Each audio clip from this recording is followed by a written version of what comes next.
Welcome to Inside the Chamber. I'm Nikki Anderson, President and CEO of the Naperville Area Chamber of Commerce. On today's show, we'll be discussing sales. With the advancement of technology and clients more accessible, the world of sales has dramatically shifted. Today, we're lucky enough to have three experts that will provide information on the ever-changing world of sales. Today, our guests are Bill Bartlett of Corporate Strategies, a Sandler training center, Mary Sprow, Topgolf Naperville, and Caryn Prall, Keller Williams Realty Infinity. Inside the Chamber is brought to you by presenting sponsor, Naperville Bank and Trust.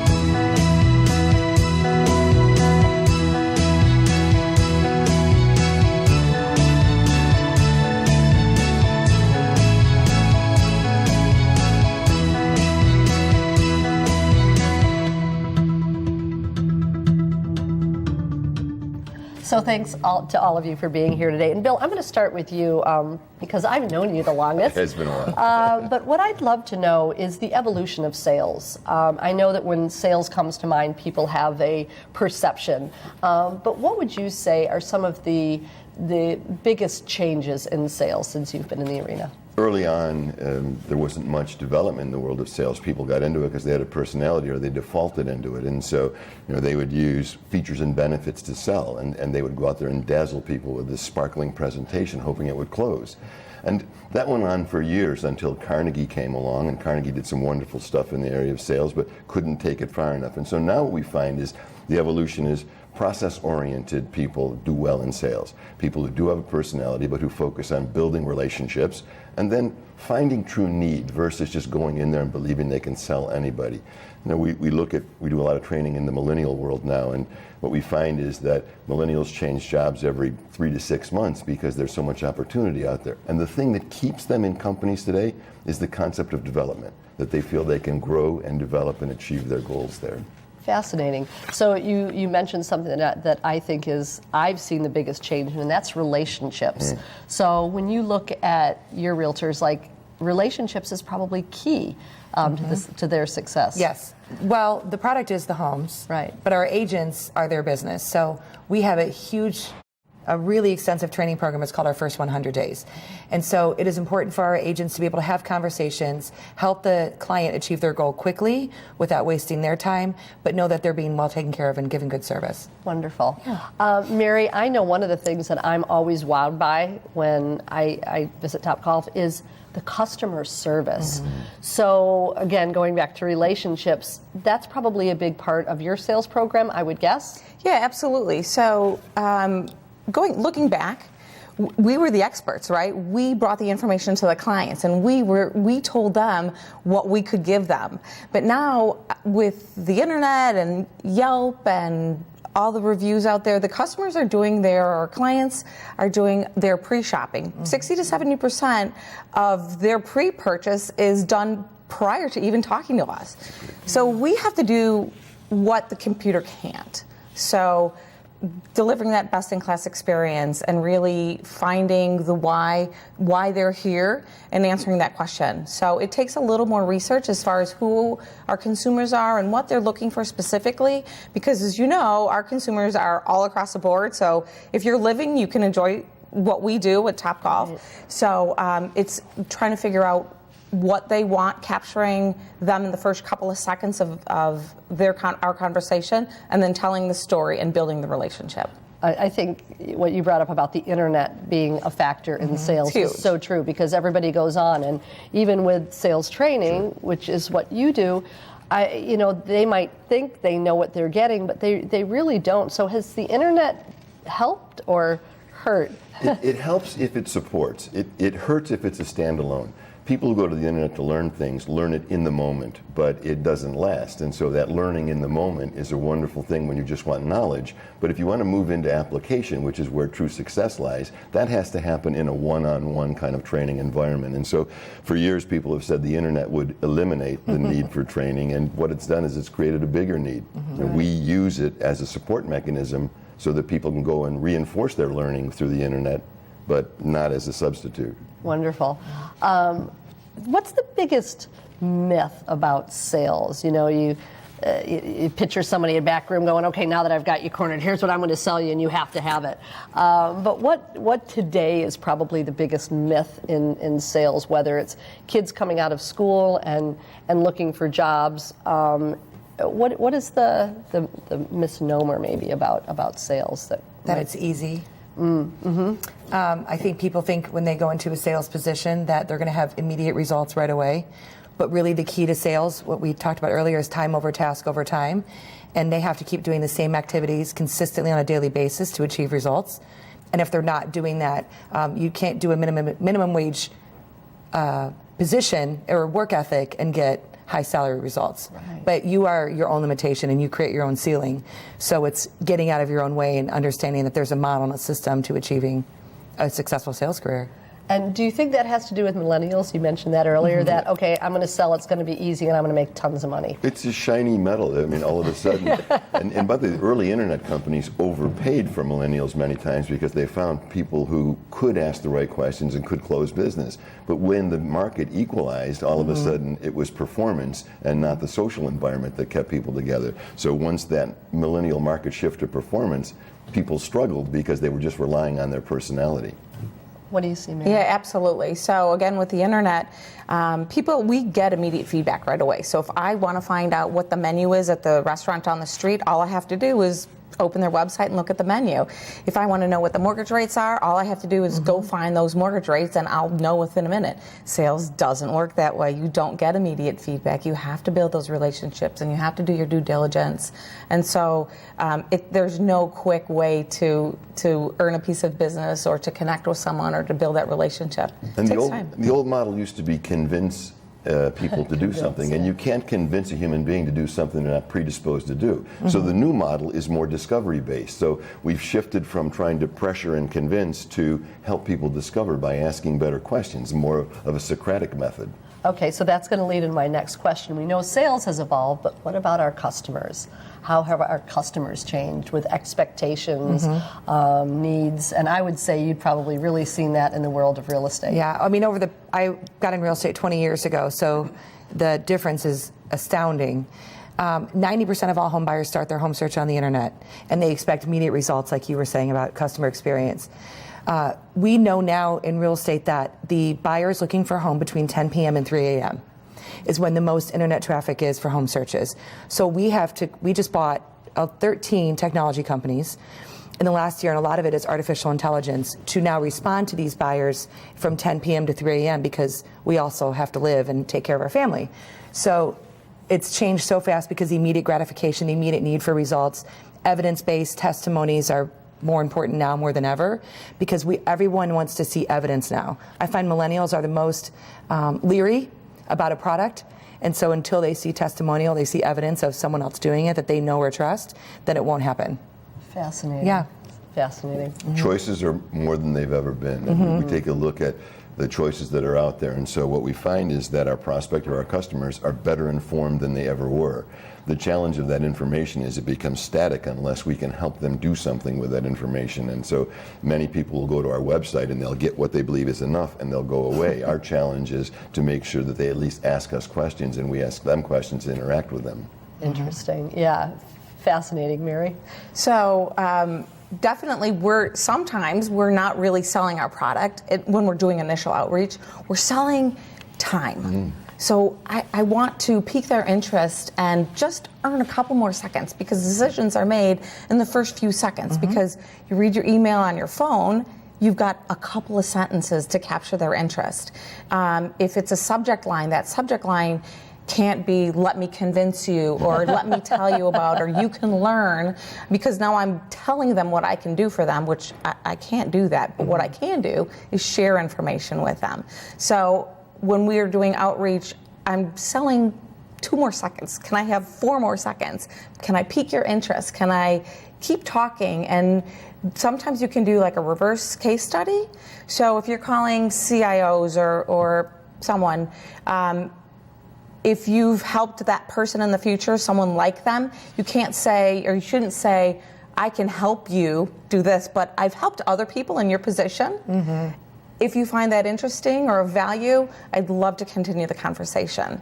So you have to do a little more research and make it about your consumer, right, rather than having them come to you, because that's just not going to happen anymore. It doesn't happen anymore. No. So what are some of the mistakes that you see that companies or individuals are making when it comes to sales? Training is usually the first thing that's cut in most companies. I think that's a big mistake in my world. Right. But I think the bigger challenge is those who are spending money are typically spending it on events, thinking that events are becoming transformational. And the challenge of an event is about 2 weeks later, people have gone back to their old habits, because if they have questions about what they learned, there's no one to answer them. And so companies have to look at training as part of their culture. Training and coaching actually is part of their culture. And one of the things we know is that companies who add mentoring, training, and coaching to their culture outperform their competitors 2 to 1. And yet few do that. Mm-hmm. So it's a big transition for people to think as leaders mentally, I need to add other things to my quiver. Right, right. That is we are a training and coaching company. Mass has a real estate office, so that's our Training Magazine named us the #1 training organization in the world against all industries. And so I agree with you. No one could agree with you more than I do about training, how important it is, because you can teach people a skill, but all day long, but they also have to have the commitment. Right. So if something's not getting done, it's one of two things, either skills or commitment. And so my job is to give them all the skills they need to be successful. So I agree. To sell lots of homes. What do you see, Mary? So old school was just very selly. Remember? It was so selly. And the email blasts. And people are sick of email blasts now. But again, just to reiterate, the training and the mentorship is great, because now with the CRMs, and you can really see where your salespeople are excelling and when there's opportunity. So if they're having a hard time on the proposal or on the close, you can partner that person with someone else who's got the strengths that they don't have. So then you can have the opportunity of partnering your strong people with the people who are maybe newer and teaching them those best practices and really getting into the insights of the booking and the sales process. But that's a huge difference too. Now is the sales process is so much quicker. Mm-hmm. Your pipeline, you can fill up your pipeline for months and months and years, but when they come down to that actual, they want immediate feedback, and they close. The booking cycle is so short now, where it used to, in my industry, it used to take months and months, and they would book, years out. Now it's, what can you do for me next week? Yeah. Which is fine. We're good at that now. Yeah. Well, it's interesting because as we talk about the evolution, of sales, I think one of the things that I've seen with some companies is that I still believe in the face-to-face. We've talked about relationships and how important that is, but I see that some people are using email or using the email blast to start those relationships. Not a good idea, right? Or does it work for some companies? Or people are using it the wrong way. They're using it as a massive information blast to convince you. And I think the best emails are the ones who have 3 to 5 questions in it that make you think differently about it. But the challenge of the filtering system that goes on today, very rarely does it get through to who it's supposed to. So for us, the issue is the concept of do the research, create the questions, make the phone call. If the phone call doesn't work, use the email and then phone after that. So it's part of a methodology, not just splatter emails all over the place. Right. Fascinating. Well, we're going to talk more about the science of sales when we come back.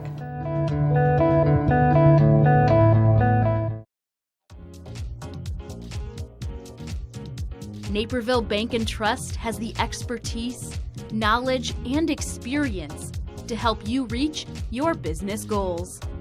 We would prefer to work with somebody like Naperville Bank and Trust. They're engaged in the community, they're able to help meet our financial needs, they understand us as a business.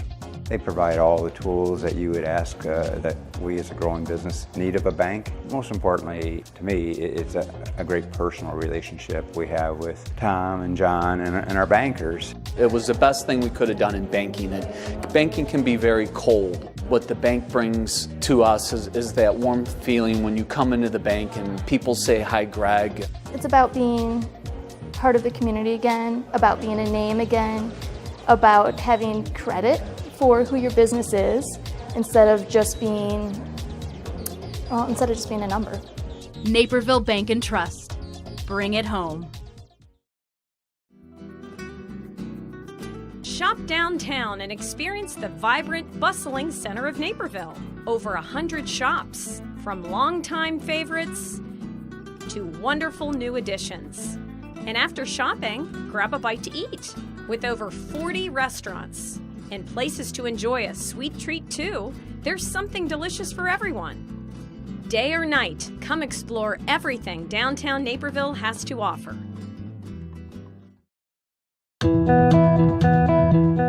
So our discussion on sales and how things have changed brings me to the question about the next generation of a sales team. So what do you find is different, whether it's training younger salespeople or the difference between training millennials versus baby boomers or Gen Xers? And Bill, I'll start with you. We've spent a lot of time in the last 6 to 8 years training millennial companies, some of the top companies in the country. And what we find is, many years ago when I got into sales, it was a face-to-face world. And you could get to your market, you had a territory, you had to make sales calls. Now with the millennial space, you're dialing all over the country. And so it's shifted to an inside sales world. And what we find in that world is you have about 3.7 seconds to bond with someone on the phone before you become a distraction. And so what we've had to do is we've had to work with millennials who basically have a lot of talent and a lot of passion on kind of saddling that passion back a little bit and making sure that they're taking the time to really engage the person at the other end of the phone, talk with them versus at them. And it's a major shift because we find that people who are engaged will spend more time with you on the phone. Interesting. So I know the world of real estate has changed, and I even see younger and younger people as real estate agents, which just makes me feel old. But tell me, Me too. Tell me about the difference that you see maybe in some of your millennial sales recruits versus They're very entrepreneurial, very independent thinkers. They seem to be a little bit more skeptical of a process or trusting an old way of doing things, and immediate results, and their communication is really different. So I communicate now with a lot of my agents on Snapchat, Instagram, Facebook Messenger, because I have a retention challenge. I mean, not a challenge because we do a great job, but that's always to stay in communication and always help them and move them forward. So my communication, I'm in my mid-40s, versus communication with a 23-year-old is very different. So Sure, yeah. And what about you, Mary? So, Bill, you were saying that it's important to keep the consumer engaged, or the millennial engaged with the consumer. So we also, as directors, have that same challenge to keep our millennials engaged as a sales team. So because they've had that immediate feedback and they were brought up with, the feel good and the yay, everybody gets a ribbon, we do a lot more team building. So we do team building exercises, and we do a lot of personal and professional development and mentorship. And we, rely on Simon Sinek and James Clear, who kind of can speak to the millennials. I don't feel that the millennials don't really jive so much with the James Carnegies of the world, and they don't get it. But the James Clears of the world and the Simon Sineks of the world can really help develop your millennials, because I don't really know, so why try to invent some information? I just take it from them, and then when we have a great conversation about it, and then follow it up with a Snapchat. Salespeople all fall into 20-60-20. 20% of them are high performers by nature, 60% are variable performers, and 20% are the bottom performers or low performers. We tend to judge millennials by those bottom 20% who are still living in their parents' basements, and that's all they want to do. But we don't look at that top 20% who have the same talent and the same abilities as everybody else. And so the issue we have is, for any company to win the battle today, they have to win that middle 60%. And that's what you're talking about, is you have to find a way to engage that middle 60% so they break free from gravity and want to fly versus be sucked down into the earth. Yeah, that's so interesting. When you were talking about everybody winning, we did a show on millennials, and they made it very clear, my millennial panelists, saying the baby boomers were the one who brought everybody wins. We didn't do that. That's true. They were a product of it. And it's very true. So I take the heat on that. So I must. So let's talk about some other shifts that you all see coming in sales, whether it's communication styles or sales methodologies. Are there other things that you're seeing on the horizon that will be pivotal in the role of sales as we move forward? We've built a learning management system that allows for reinforcement to take place on the fly. And what we find is that since we're a very mobile society, that classroom training, which we're good at, is a piece of it, but we have to provide that learning environment when they're out of that. And so in our LMS, we have video training, we have audio training, we have workbooks that can be downloaded and executed in a phone. We have coaching on the fly that can happen through that. So there are a lot of things that we've had to do with all types of salespeople, not just millennials, to make learning easy so it can be part of their life. Easy, accessible, and concise. Sure. Well, what we've had to do is make learning compact. And so rather than a 20-minute learning process that someone would look at their phone for, how do we teach them something in 60 seconds that's immediately actionable? So if they want to prep for a sales call before they go in, maybe 60 seconds on what are the top 5 questions they should be asking. And it can happen and they can execute it, and then they can go back into the LMS and they can report their success stories for others to see. That's great. And not just millennials, right? Just No. kind of. This is across all generations, and I think it's the need for ongoing learning. Again, I'll come back to the internet that's created a wonderful ongoing learning atmosphere that we as sales trainers have to be a part of. Yeah, fascinating. Mary, what do you think? So, yeah, absolutely. We have to keep up with technology. I think you mentioned artificial intelligence. Super cool, a little scary. But, you know, with like IBM's Watson, he's selling for IBM, or, you know, have you ever got a phone call from like a not a real person that you thought was a real person? Absolutely. Isn't that wild?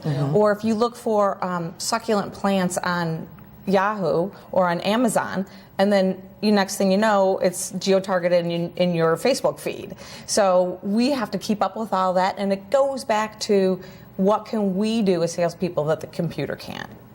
So it's going For back, relationships. right? It's back to those relationships because, like you said, people do business with who they know, like, and trust. Yep. That's why chambers are important. That's why your networking groups are important, because you build those relationships. And with the new sales team, it's not. Remember in the old days, they would say, "Here's my business card. What do you do?" Yeah. That's really not how to network anymore. So true. We're finding the value in networking, and not networking as old school networking, but the building relationships and telling the stories. And like when you told your story, you did your blog or your podcast on the storytelling, I took a lot of that information and did one for my company too, because you could probably tell that, you know, as extroverts, telling stories just come easy to us. Right. Well, and if we're not telling our story, someone else is. Or they're telling their story. Right? Then someone else might be telling your story and it's not accurate. So it's really important that you show enough value that they think of you and you are top of mind and have mind share about when they need your service or need your skill set or something. Yeah. So you mentioned earlier, Bill, that when people come in, you know, it really is about that ability to build relationships. What are some of the other qualities that you find absolutely vital? Or maybe I should reframe it and say, what are the qualities that you see in salespeople? And I know that you have a very in-depth process before you bring them on. But what are some of the qualities that you notice right off that you go, you know what, I think this person's going to be fine? Ambition and drive. We test for ambition and drive. It's the top thing we look for. And many people will say they're ambitious and they have drive, but they don't. And ambition and drive comes from goal setting. It comes from initiative. It comes from vitality and their ego in check, as well as using time the right way. And so in the interview, the challenge is, can we access ambition and drive, or can they just talk to us about it? You know, something else, the ability to relate to other human beings, and many people can't do that. They relate themselves, but they can't relate to what the other person is saying. And following process or methodology is important, and you know, those are things that go along with success in this world that many people don't look at. So in an interview, if you're interviewing a salesperson, you fall in love with that shiny personality, and there's nothing behind it, right? Right. Which is probably a pit that's, or you know, a hole that some people fall into, because it's so easy when someone's there going, I love them, and then to your point, but there's nothing behind it. There's no track record behind it. Right. Well, the other side of it is, you know, what are the killer weaknesses that we should look for? And one of them is high need for approval. Salespeople who have high need for approval can't sell, and inability to deal with no, low money concept, inability to follow a process, and it's, you know, there are things like that that are inherent that inhibit salespeople who think they can sell, and those are hardwired. Yeah, that's so interesting. The things that aren't so good, Right. And that need for approval, and oh gosh, if they say no, that means they don't like me. Yeah, no. When you look at, when we were kind of talking about things that are shifting, when you look at the world of online shopping for your business. How'd you know? No, I'm just kidding. Because I would imagine that's a big part of it now. That's what's been probably one of the biggest game changers. Sure. So do you guys know what houses people look at? I'm kind of going back to what you said, that geo search, I think you called it. Right. So that when people are going on there and now you have a sense of what they're looking at. Can you get that? In many of our technologies, yes, that's possible. What's fascinating is that it's no longer the days of the MLS book that we lug around and flip through the houses, right? Not to age us. That the consumer is really locating the houses. It's about you managing the expectations and controlling the conversation, that no one's wasting anyone's time, right? Because if their goal is to find a house, it's your job to narrow it down and help them get there. However, the majority of the search does start on the internet, but there is nothing that is more important than the buyer coming in that house and seeing their face change and saying, this is my house, and they know it. And that's building the relationship and getting to know them and what their greatest needs are, what their non-negotiables are, and what's most important to them. And you can't do that on the internet. Okay, going back to the whole relationship face-to-face thing. So I mentioned earlier that when I walk into your facility, it's like the customer service is over the top. So, Bill said we have to be careful about that shiny exterior because, what's behind it. So when you have salespeople, obviously Topgolf must have something in place that says, here are the kind of people that we want working for us. Absolutely. So what maybe are some of the things that you look for, or to Bill's point, what are maybe some of the weaknesses that you go, I don't know if this is a good fit? So whenever we have a hiring event, we have an X factor. We may or may not get called on the X factor thing, but we're looking for that personality. We're looking for someone who's engaged, who can have a transparent and honest conversation rather than just, and most of us can tell if they're saying the words or if they're looking at their phone or doing something that's like immediate, no thanks. But having those transparent conversations where sometimes it might not be best for the sales process, like, that might not be a good fit. Let's back off on your budget. And because we're not trying to sell. We're trying to find the best fit for the customer or our client or our consumer, so that we develop that relationship, and the next time they need our product, they go, instead of saying, who should I go? Topgolf. It's got to be Topgolf because they steer me in the right direction. Yeah, I think that we could probably talk for another hour about sales. Unfortunately, we are out of time. So, Bill, thank you so much. Mary, thank you so much. And Caryn, thank you so much. It's been a fascinating conversation, and we'll be right back.